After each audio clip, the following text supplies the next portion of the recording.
Have you ever wondered what happens to the stories that go untold?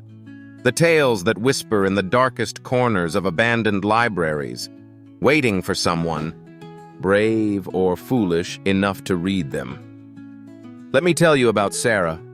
On a night when the moon hung like a drop of blood in the sky, Sarah crept through the ruins of the old city library. Her footsteps echoed through halls that hadn't welcomed a living soul in decades. But she wasn't alone. Between the towering shelves, something moved. Something that wasn't quite shadow, wasn't quite human. The locals called it the Collector, an ancient being that had haunted these halls since time immemorial. Every story has its price. The whispers followed Sarah as she clutched an ancient leather-bound book to her chest.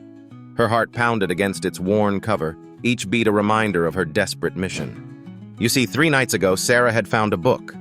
Not just any book, but one that promised to reveal the truth about her mother's mysterious disappearance. How could she resist? But she didn't read the fine print. She never saw the price tag written in invisible ink. As Sarah moved deeper into the library, the air grew thick with magic. Thousands of books began to float around her, their pages fluttering like butterfly wings, each emitting a soft, pulsing blue light.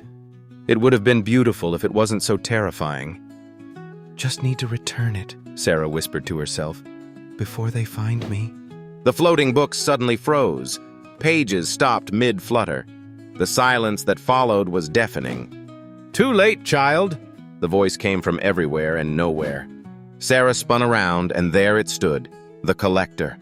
A figure draped in shadows, with eyes that held the weight of 1,000 untold stories. "You borrowed a story," it said, moving closer. "Now you must pay the toll." Sarah's voice trembled. "I didn't know! I just wanted to read about my mother!" The Collector's laugh was like pages rustling in the wind. "All knowledge has its cost. Your memories or your future." The book in Sarah's hands began to glow red. When she opened it, the pages were blank, empty, waiting. "Wait!" Sarah gasped, realization dawning in her eyes. "My memories are already inside?" "Smart girl," the Collector smiled, "but incomplete payment." Sarah looked down at her hands.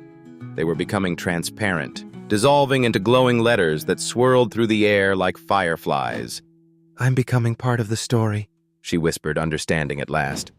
"Every tale needs its characters," the Collector replied, watching as Sarah's body dissolved into shimmering text, flowing into the book's waiting pages. The Collector turned, its hollow eyes seeming to stare directly at you.